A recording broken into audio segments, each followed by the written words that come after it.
Hola a todos, ¿cómo están? En este día ya mediados del mes de agosto. Gracias por conectarse a nuestro devocional.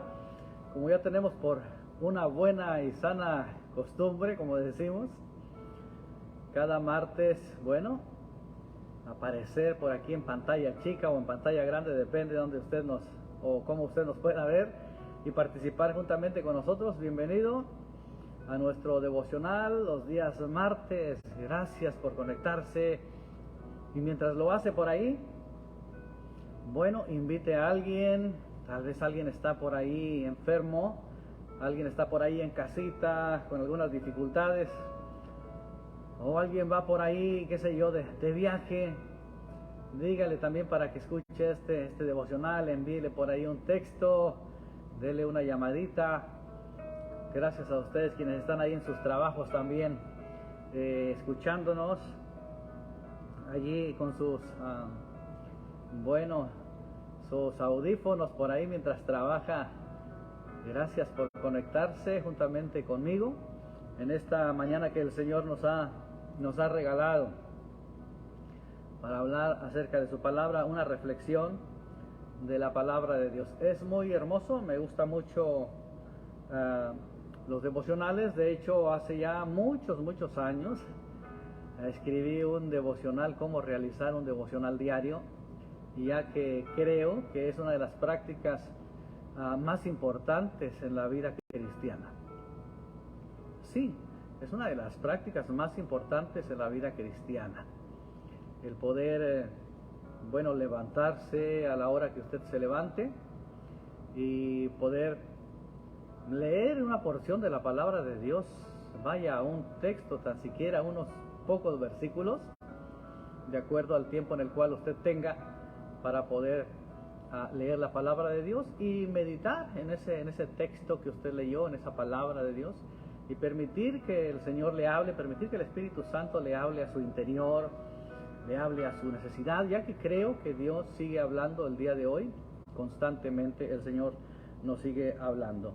Así que yo creo que si usted abre la Biblia todos los días, yo creo que usted va a escuchar la voz de Dios continuamente, a medida que va a llegar a discernirla, va a llegar a diferenciarla de otras voces que cotidianamente escuchamos. Así que una vida devocional es una vida muy hermosa, la recomiendo. Siempre la recomiendo para todas las personas nuevas que inician en Cristo, para que se afirmen en la palabra, para que estén en la palabra constantemente, para que estén leyendo sus Biblias constantemente. Les repito, es una de las mejores prácticas que nosotros podemos hacer en la vida cristiana. Así que gracias por acompañarnos acompañarme en esta mañana, en la cual le voy a hablar obviamente de la iglesia. Voy a hablarle de la iglesia de Cristo. ¿Qué es la iglesia y por qué Jesús necesitaba una iglesia, verdad? No sin antes invitarle a la iglesia local para que esté con nosotros esta tarde, ya que tenemos sala de adoración. Es un tiempo de adoración, es un tiempo de oración, es un tiempo en el cual juntos nos unimos para orar y adorar al Padre, ya que continuamente, día tras día, el Padre está buscando adoradores, y esos adoradores somos tú y yo. Esos adoradores, no crea usted que están en los estadios o en las grandes arenas o en las grandes iglesias o en las iglesias pequeñas. No, esos adoradores están todos los días, diariamente, allí en el trabajo, allí en la escuela, allí en el aula de clase, allí en el auto de viaje, en la calle, ahí en el mercado. Esos son los adoradores que el Señor está buscando. Es decir, Dios le ha estado buscando a usted y Dios espera su adoración. Así que usted es la adoración por excelencia que nuestro Señor ha estado buscando. Gracias por conectarse. Estamos felices, estamos contentos porque Dios nos ha visitado,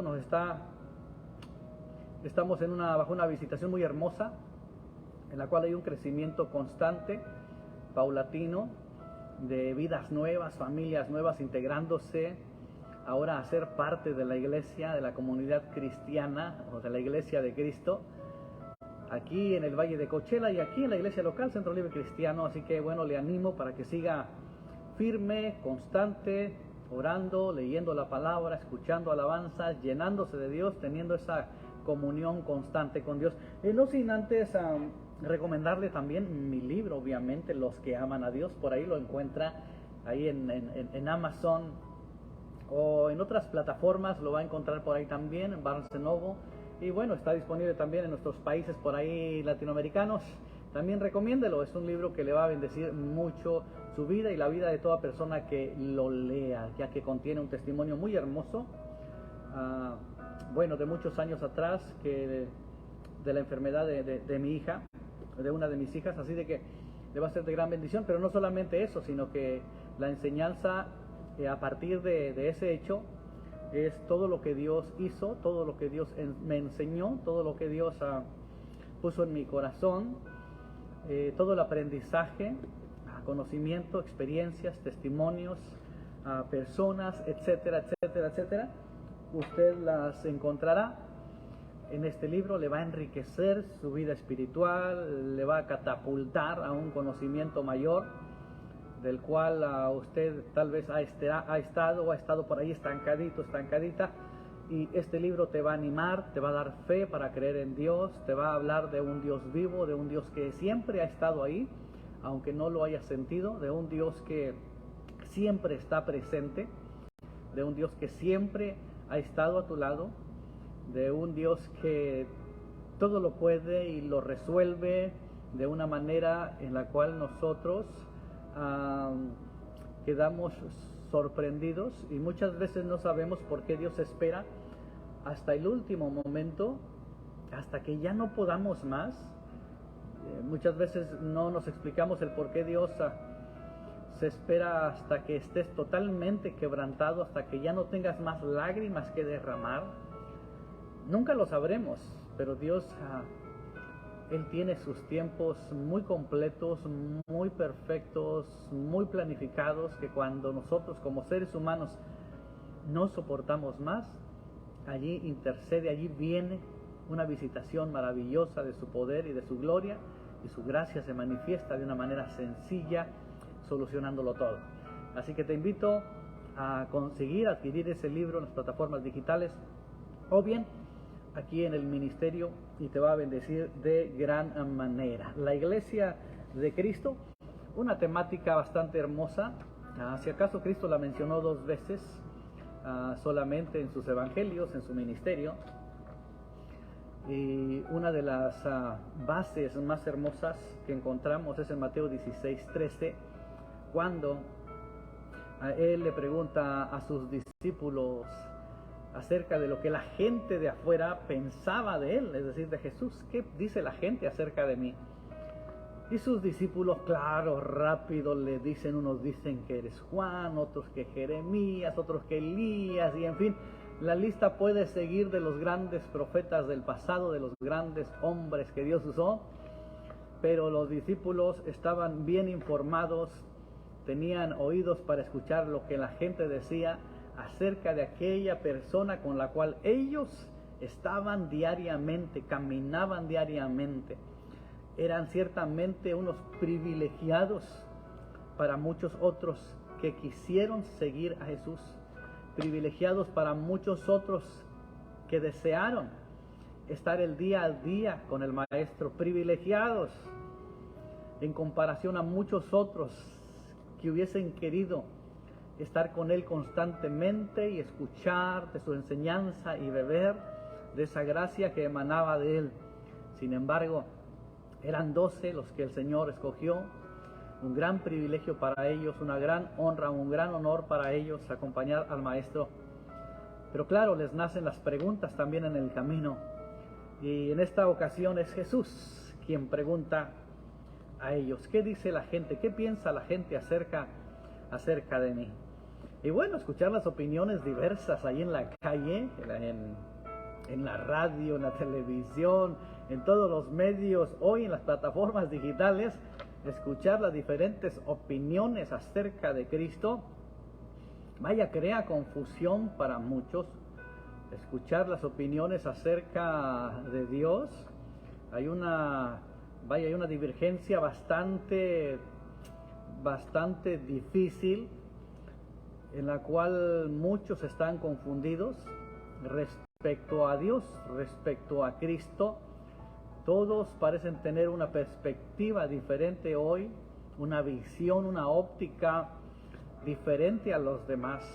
Por eso es necesario, como recomendé hace un momento atrás, ir a la Biblia, ir a las Escrituras y poder nosotros leer y escuchar de primera mano las palabras, no solamente de Dios, porque la palabra misma es inspirada por Dios, sino que escuchemos las palabras de Jesús registradas por los evangelistas.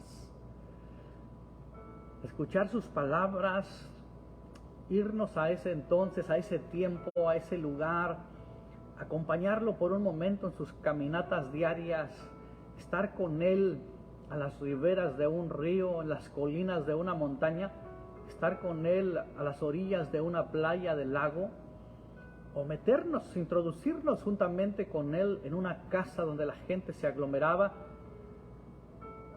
para escuchar sus enseñanzas, o simplemente caminar con Él en la calle haciéndole compañía para mirar lo que Él hacía y cómo resolvía conflictos, situaciones, enfermedades, cómo liberaba a las personas oprimidas, aquellos personas atormentados por espíritus inmundos, cómo Él resucitaba a muertos, sanaba a los enfermos de todo tipo de enfermedad. Qué privilegio, qué honor, pero llega el momento en el cual el Señor se detiene con los suyos. Me imagino que a causa de las muchas cosas que se hablaban acerca de Él, también Jesús tuvo la inquietud de detenerse un momento. ¿Te has detenido a pensar lo que la gente quiere saber acerca de Cristo? ¿Te has detenido a pensar las preguntas de la gente, de las personas, de la familia, de los amigos, de los conocidos acerca de Jesús? ¿Te has detenido a pensar un momento que tal vez alguien ahí en tu trabajo, un compañero de tu trabajo, alguien que trabaja contigo diariamente, tiene preguntas acerca de Cristo, acerca de la iglesia, y ha querido preguntarte, pero no se ha atrevido? ¿Te has detenido a pensar que amigos, familiares, cercanos o lejanos, en cierto momento de la vida han querido también preguntarte, hacerte preguntas acerca de Cristo, del Evangelio, pero se han quedado con esas inquietudes sin respuestas? Porque cuando pasamos dificultades en la vida es cuando queremos saber de Dios. Y ahí es donde nosotros debemos de aprovechar esa oportunidad. Bien, ¿qué es la iglesia? He venido hablando y enseñando acerca de la iglesia, puesto que en Mateo 16, Jesús edifica su iglesia. Cuando de pronto Pedro irrumpe entre los 12, ¿ustedes quiénes dicen que soy yo?, les pregunta Jesús a ellos, ya después de escuchar las diferentes opiniones. Jesús no se alza, no se enorgullece, no se llena de orgullo. Dice, wow, me comparan con Jeremías, tremendo, o con Elías, o con Juan. Wow, qué privilegio, qué comparación tan extraordinaria. ¿Quién de nosotros no les gustaría que lo compararan a alguien famoso o a alguien grande? Alguien que sea conocido por el mundo entero, mayormente hoy en las plataformas digitales, mayormente hoy en la globalización completa de todas las cosas. Creo que el ego y el hambre y sed de poder que habita y está en todo ser humano nos haría desear eso, que nos comparen a alguien famoso, porque exaltaría nuestro ego, exaltaría nuestro orgullo, Nos sentiríamos mejor, nos sentiríamos grandes, importantes al ser comparados con alguien. ¿Por qué cree que usamos cosas de marca? Ya sea accesorios o artículos o ropa o X cosa. Porque es una necesidad del ser humano sentirse importante. Y creemos que portando ciertas cosas lo seremos, o por lo menos la impresión de los demás quienes nos miren, wow, dirán wow precisamente. Porque todos tenemos esa necesidad inherente dentro de nosotros. Sin embargo, Jesús no. Jesús no se conformó con que lo compararan con uno de los grandes del pasado o de sus tiempos, como Juan, sino que la pregunta Él la extiende aún más y les dice, pero ustedes que están al diario conmigo, ustedes que están cerca de mí, ustedes que me han conocido, que me conocen, ustedes quienes han escuchado mis enseñanzas, ¿qué dicen ustedes de mí? ¿Qué piensan ustedes de mí? ¿Quién soy yo? Porque yo no soy Elías, no soy Jeremías, no soy Juan. Gracias por la comparación, es muy lindo, tremendos hombres de Dios. ¿A cuántos de ustedes les gustaría ser comparados con alguien importante en el mundo? ¿Verdad que es una necesidad dentro de nosotros? Porque aunque digamos que no, en todo ser humano habita eso, la esencia de tener poder, de ser conocido, de ser alguien, de alguien que se le reconozca, que se le nombre. Y por esa razón tenemos que aprender de Cristo en ser humildes y apaciguar ese ego dentro de nosotros, tal como Él lo apaciguó en su momento.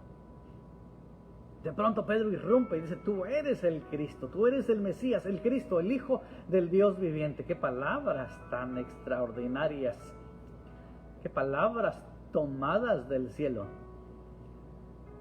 qué palabras. Yo no sé si Pedro tuvo tiempo de articularlas, de pensarlas. Yo creo que no tuvo tiempo de hacer esas cosas. Al momento que Jesús les pregunta, la boca de Pedro se abre con una efusividad, con una pasión, con un amor, con unas ganas de gritarlo, de hacérselo conocer. Era el mismo Padre influenciando a Pedro, era el mismo Padre, el Padre Celestial, influenciando a Pedro, metiendo las palabras en la lengua de Pedro, en la boca de Pedro, en las palabras de Pedro. Y Pedro exalta a Jesús de esa manera. Tú no eres Jeremías, no eres Elías, no eres Juan, no eres Isaías, no eres ninguno de los profetas. Tú eres el Mesías, tú eres el Cristo, el Hijo del Dios viviente. A lo cual Jesús se admira. Y Jesús mismo reconoce que no es Pedro en sí mismo, que él no recibió esas palabras de carne y sangre, sino de arriba, del cielo. Tuvo que haber una conexión divina. La divinidad conectó con lo terreno y viene esa inspiración para Pedro y acierta. Jesús lo felicita. Pedro,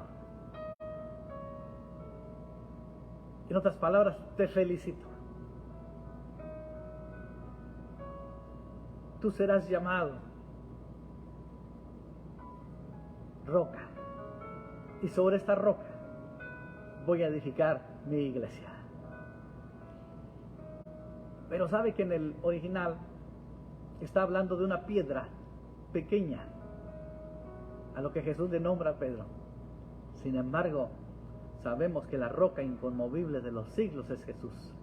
Sabemos que la roca que dio de beber al pueblo de Israel mientras salía de Egipto es Jesús. Y ahí viene la declaración maravillosa para nuestras vidas acerca de la iglesia. Y sobre esta roca edificaré mi iglesia. La sinagoga ya existía, para enseñanza y lectura de la ley. El templo ya existía, quien era el tabernáculo, pasó a ser el templo edificado por Salomón, ya existía. Ahora comienza una tercera cosa, y es la iglesia. Hacía falta algo, sin lugar a dudas. Y escúcheme bien, ya existía el templo, con sus diferentes divisiones, tanto para judíos como para gentiles, para hombres, para mujeres, lugares para alabanza, lugares para sacrificio, lugares de fiesta. Y existía la sinagoga donde nuestro Señor Jesucristo también se sentaba y escuchaba la lectura de la ley, de los salmos y los profetas. Pero Jesús sabe que hace falta una tercera cosa, y esa es la iglesia. Esa es la iglesia. Y es lo que Él vino a edificar, es lo que Él vino a fundar, es lo que Él vino a plantar, es lo que Él vino a iniciar, la iglesia. No bastaba con el templo y la sinagoga, los lugares de exaltación, de alabanza para Dios, sino que ahora hacía falta la iglesia. La iglesia en sí misma, en su nombre ya existía. Es una palabra griega inventada o creada por los filósofos, por Sócrates y otros grandes de su tiempo, en miras de encontrar formas de gobierno, cómo gobernar la sociedad, cómo gobernar imperios. Allí nace la palabra eclesía, palabra griega, que es una palabra política para poder gobernar. A nuestros tiempos y traducciones, o después de Cristo, en nuestras traducciones viene la palabra iglesia, y cuando hablamos de iglesia viene a nuestras mentes lugares en donde nos reunimos para cantar coros, para cantar alabanzas, dar testimonio, escuchar cantos especiales, escuchar la banda de música, los músicos, en nuestro tiempo los adoradores, y tantas cosas, luces, plataformas, conciertos, etcétera, etcétera, etcétera. Cuando hablamos de iglesia, viene a nuestra mente eso. Créame que Jesús no tenía en mente eso. No es lo que Jesús quiso decir. No es lo que Jesús tenía en mente crear, sino que se convirtió a través de los siglos de esa manera. Pero si volvemos al original, es la palabra eclesía, palabra política, palabra para poder gobernar. Y es precisamente ese gobierno que Jesús vino a establecer, el gobierno para que extendiera el reino de los cielos cuando Él ya no estuviera aquí. Por esa razón Jesús escogió a 12 y dijo: sobre esta roca edificaré mi iglesia, mi iglesia, mi iglesia, mi iglesia, mi iglesia. Porque la iglesia de Jesús en sus tiempos quería decir un grupo de personas, un gabinete que está cerca de su rey, cerca de su gobierno, que fungen en función política para llevar a los confines de su reino o de sus territorios lo que el rey dice, la voluntad, para que se cumpla la voluntad de su rey o de su autoridad. Esa era la eclesía, en griego, eclesía o eclesia, como usted piense sea mejor pronunciarlo, pero no es la iglesia que nosotros muchos crecimos, muchos conocen. No, Jesús tenía en mente otra cosa. Un grupo de personas tomados de afuera para poder capacitarlos, entrenarlos, desarrollarlos y posteriormente enviarlos. Comunicarles las buenas nuevas del cielo, las buenas nuevas del evangelio, las buenas nuevas del reino, y por medio de ellos ir y extender el reino. Eso es lo que Jesús tenía en mente, la eclesía. Es curioso que cuando Judas lo traiciona y Judas muere, porque solo se ahorca, y ya posteriormente en la resurrección de Jesús, los apóstoles no siguieron adelante, no comenzaron el ministerio hasta estar completos nuevamente. No podían ser 11, no podían ser 10, no podían ser 13, no podían ser 14 ni 15, no, tenían que ser 12, porque 12 significa gobierno, 12 quiere decir gobierno. Por esa razón, ellos no continuaron con 11. Tuvieron que escoger a 2 hombres y a ellos ponerlos en las manos del Señor, en la voluntad de Dios, y que Dios escogiera quién de ellos vendría a ser parte de los 12. ¿Casualidad? No. No había nada a la espontaneidad, era el plan divino. Eso es lo que Jesús quiso decir: yo voy a edificar mi eclesía. Y comenzó Jesús a enseñarlos, a darles poder, a darles autoridad a ellos, a enviarlos, a desarrollarlos, para posteriormente dejarlos y empoderarlos con el poder del Espíritu Santo, a darles instrucciones específicas para que ellos no hicieran nada hasta que venga el poder de lo alto sobre ellos, y eso es el Espíritu Santo.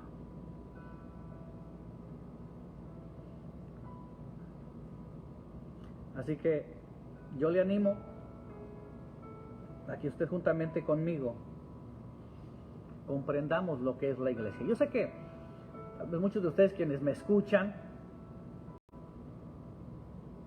han crecido en la iglesia o crecieron en la iglesia. Muchos otros están llegando a la iglesia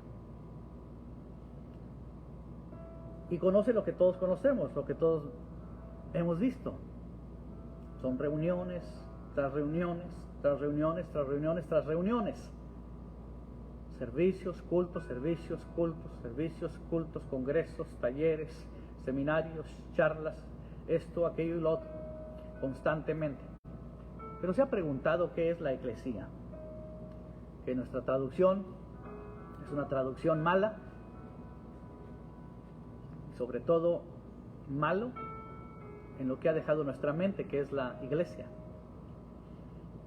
Y entonces la iglesia es considerada un lugar en el cual nos reunimos, cantamos y nos vamos a casa.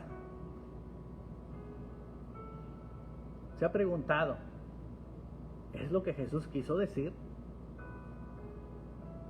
cuando Él dijo, voy a edificar mi eclesía?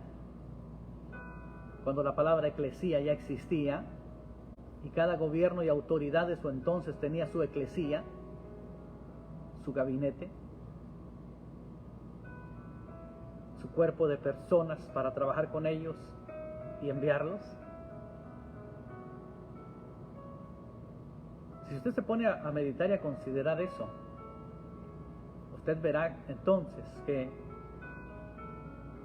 hemos ignorado mucho tiempo, hemos ignorado muchos años lo que Jesús quiso decir.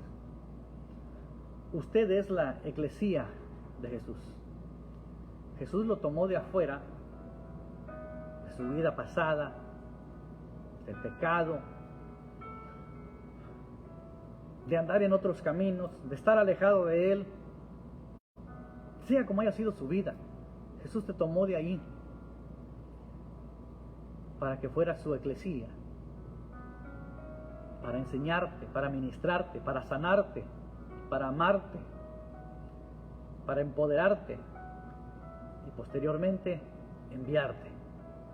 Esa es la eclesía, ese es el verdadero significado de eclesía, que varía mucho cuando nosotros comúnmente nuestro vocabulario está iglesia. ¿Vas a ir a la iglesia? ¿Vamos a ir a la iglesia? ¿Cuándo hay iglesia? E ignoras que tú eres la eclesía de Jesús. Que que la eclesía son los llamados de afuera para estar cerca del Rey y poder ser enviados. Esa es la eclesía. Por esa razón, en cualquier lugar en el cual te encuentres en este momento, tú eres la eclesía. Tú eres el enviado. Tú eres el privilegiado de haber conocido a Cristo, y a tu alrededor hay personas con mucha necesidad que han tenido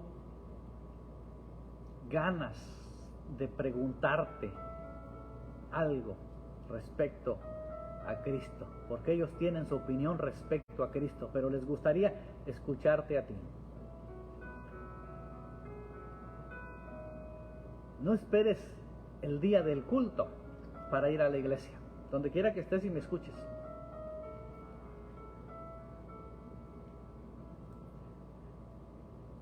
Es bueno congregarnos si es parte de la vida cristiana, por supuesto. Está escrito en el libro de los Hechos, maravilloso. Grupos en las casas, orando, enseñando, partiendo el pan, teniendo compañerismo unos con otros, orando unos por los otros, y el Señor añadiendo a la eclesía, a la iglesia, y los grupos extendiéndose sobre las ciudades. ¿Te lo puedes imaginar? 3,000 personas en el primer mensaje de Pedro, agruparlos.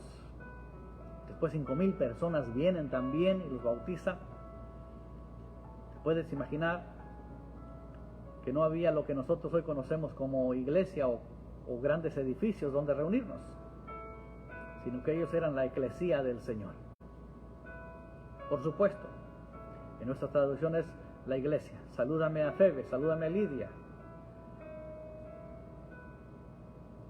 Y a la iglesia que está en su casa. No te olvides de Priscila, de Aquila.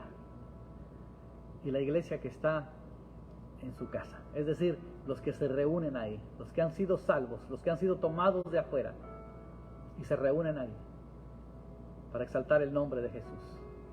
Pero a la vez son los enviados hacia afuera para ir y llevar las palabras de su Rey.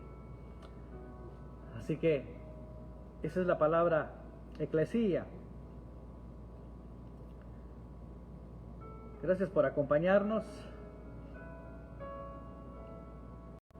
Si usted comprende estas cosas, usted va a crecer, su mente va a cambiar.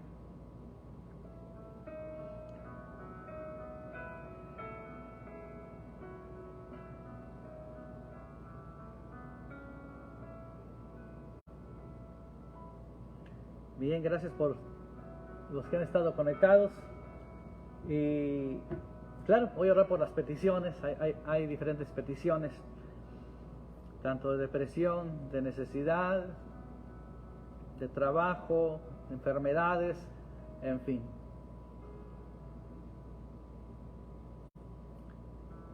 Ustedes también pueden acompañarme a orar. En todo lugar podemos orar al Padre. Orar es hablar, es platicar con el Padre. Es tener una comunicación con Él. Es tener una conversación con el Padre. Así que usted también puede orar porque usted es la eclesía del Señor. Padre, te doy gracias por este tiempo hermoso de compartir tu palabra. Este tiempo hermoso de tener una vida devocional todos los días contigo. Si tan solo abriéramos tu palabra, si tan solo la escudriñáramos, si tan solo la deseáramos como el oro, como la plata, nuestras vidas serían diferentes. La depresión se va, la tristeza huye, el conflicto es cancelado, el bienestar viene a nuestras vidas, y la confianza y la seguridad de que tú estás aún en medio del dolor, en medio de la enfermedad. Tú tienes propósitos y tú puedes sanar, porque aún tu palabra es medicina a nuestro cuerpo. Aún tu palabra trae fortaleza a nuestros huesos. Que podamos, Señor amado, entender tu palabra y que por medio de ella puedas impartirnos vida, y esa vida en abundancia, vida en nuestros cuerpos, en nuestro espíritu, en nuestra alma, y vida en todas las demás cosas que hacemos continuamente y diariamente. Trae sanidad, trae consolación, trae fortaleza, trae prosperidad, y sobre todas las cosas trae entendimiento de lo que es tu palabra, para poder desarrollar los dones, habilidades y capacidades que tú nos has dado. Sin comprender la misma, ¿cómo podemos nosotros descubrir tu voluntad? Te doy gracias y te pido todo esto en el nombre de tu Hijo amado Jesús. Amén. Amén. Para ustedes quienes son de la iglesia local, les invito esta tarde, las 7 en punto. Tenemos una reunión aquí, sala de adoración, oración y adoración. Venga, traiga algunas personas que tienen necesidad, tráigalos con usted, déles una llamadita, envíeles un texto, hey, te esperamos.